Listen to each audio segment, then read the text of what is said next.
Today I'm doing a reaction video to season 5, episode 12 of Grey's Anatomy. It's called Sympathy for the Devil. The reason they have this as a name is because they are doing organ transplantation for a kid, but another patient in the hospital is on death row. So he is a quote-unquote devil. This episode brings up a lot of bioethical questions in the real world. First off, what makes a patient eligible for organ donation, as well as can a prisoner do organ donation? Can he donate his organs for a patient that is in need? And then finally, is Grey telling the patient that part of his skull being removed during surgery, is that ethical or is it not? Let's get into the clips that we're about to review. This brain thing, it could kill me? If we don't treat it, yes. You find that funny? I'm sorry, it's just that they're gonna execute me in 5 days. 5 days. Might as well take my chances with this brain thing, right? Mr. Dunn. You gotta admit, it's a nice way to go. Plenty of attractive females. All the jello I could want. Have you tried the strawberry? It'll change your life. You're refusing surgery. Either way, I'm going to die, Dr. Shepard. Might as well do it on your watch. So after seeing that first clip, let's review what went on there. This is pretty much the start of Shepard trying to keep the patient alive, although he knows the patient doesn't want to live anymore. The patient has accepted that he's going to die in 5 days, and he'd rather do it in a place where he feels more comfortable than on a bed strapped down getting lethal injection. The patient is having a brain contusion where he is getting bleeding in the brain, and Shepard tries to get him to go into surgery by telling him all the details, giving him the autonomy where he still gets to choose or not. But as we'll see in the next clip, is he doesn't really care. He's keeping this patient alive. Swelling in your brain is increasing rapidly. The longer we wait to operate, the worse it gets. Excellent. Go, team. I strongly suggest that you reconsider surgery. Have you ever seen the inside of a maximum security prison? Believe me, if you have to die, this is the place to do it. In good company. You two will vigilantly monitor Mr. Dunn's elevating ICPs. You will do hourly neural exams. When he goes unconscious, which he will, we'll rush him to surgery. Okay. You can't do that. Can he do that? When you're unconscious and can no longer make sound medical decisions, a 2-doctor consent is all that's needed to treat you. For God's sake, I'm gonna be dead as a doornail in 5 days. Dr. Gray, you're a reasonable done here. person.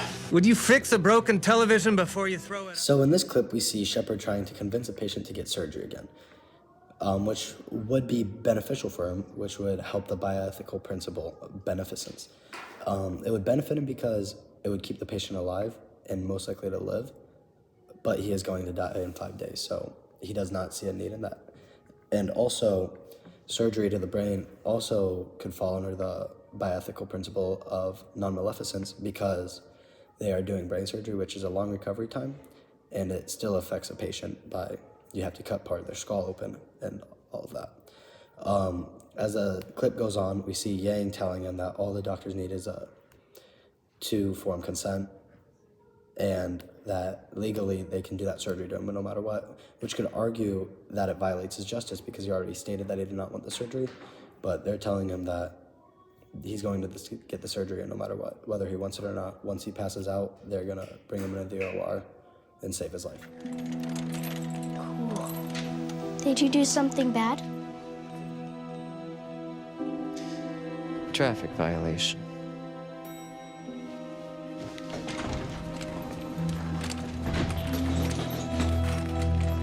What's wrong with you, kid? I need a new liver and a new intestine.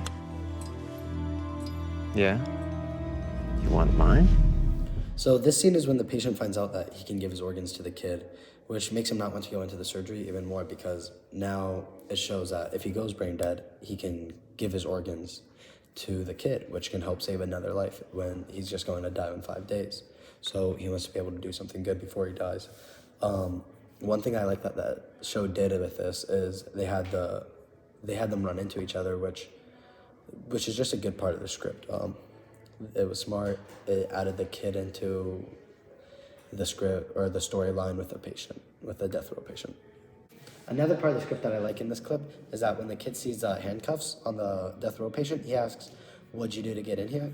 And the death row patient says, oh, just a traffic violation. I thought that was cool that the death row patient's saving the kid's innocence in a way. This clip also adds in another stakeholder in the episode of the kid and the death row patient wanting to make sure he can save his life. So it makes his situation change. I've got a body full of high-quality parts here. 3-day liquidation sale. Everything must go. Even if we could do it, you have to be a match for him. Which means we'd have to cross-match your blood with his. Good thing we're both in a hospital then. Let me save a life before I go. This clip here shows that Dr. Gray and the patient are one-on-one, and she has become like his main doctor almost. She's checking in on him the most, she's around him the most, and she's turning into like wanting to do what he wants. She wants to do what benefits him. And what benefits him would be to give the organs away because it would make him feel better about himself. She talks about him needing to be a match, which also goes into the autonomy of the patient knowing what he needs to be able to be able to do organ donation to this kid. As I stated earlier, organ donation is a multi-step process, and there are a lot of requirements going into organ donation for a donor to be like recognizable and be able to donate the organs. One being he needs to be in good health and he needs to be brain dead, which also adds into why this death row patient would be perfect to donate his organs, is because he's going to be brain dead if they don't keep him alive by doing these surgeries. Was I matched? Yes, you were. Here is later on in the episode when Gray and the patient have spent more time one-on-one, which has made them closer. The death row patient finds out that they were a match, but the kid has already received organs, so he cannot be a donor to the kid. Okay, start bagging him into bay, get him into the OR. Please, Dr. Gray. Let me go. Troy Strack, what's up, you? Okay, start bagging him into bay, get him into the OR. Yeah, right here. Need another doctor's signature. Consent, right? Meredith, sign. Sign the form. Meredith, sign the form. Meredith, sign the form! Yang is scrubbing at me. Here, Dr. Shepard and Dr. Gray get into a little bit of conflict. She does not sign the consent because she does not think that it's justifiable for the patient. She thinks the justice would be letting the patient not have the surgery because that is not what he wanted. He wanted to stay alive and get the opportunity to donate his organs still. While Dr. Shepard just wants to keep him alive, doesn't want him to die on his watch, and thinks he should be taken out by the law, which ends up being lethal injection. So scared of Dr. Shepard. Losing control. ICPs are stable. Continue neuro exams. Keep an eye on his blood pressure. I don't want to drop him overnight. Sure. Or maybe you know that deep down you're no better than I am. You decide who lives and dies all the time, but for you they call it medicine, not a capital offense. Nobody gets to choose. Not me. Not a patient in this hospital. And certainly not the 5 women you slaughtered. So when I say you're not gonna die in this hospital, I mean there is no way in hell I will let you die in this hospital. You don't get off that easy. I am nothing like you. This clip here is just showing more of the storyline on how Dr. Shepard does not want this patient to die in his hospital. Doesn't want him to be able to do something good because he did murder 5 women, and he does not think this is ethically the way he should go out. He thinks he should go out by the law, and that is lethal injection. He doesn't want him to get his way to end his life. He wants him to do what he does not want to do for the end of his life because he thinks that's the punishment he deserves. During surgery, Dr. Shepard removed a piece of your skull, which means your brain is now only covered by dura mater. It's virtually exposed. If somehow that area were to be damaged, it would cause intracranial bleeding, which would cause your brain to swell worse than it did today.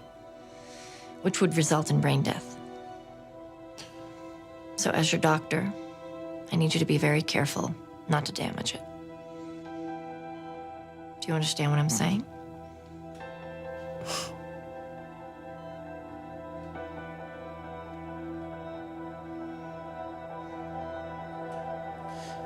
Dr. Gray, are you doing this for the kid or for me? Because the snap judgments, the ones that come to us quickly and easily without hesitation, whatever helps you sleep at night, they're the ones that haunt us forever.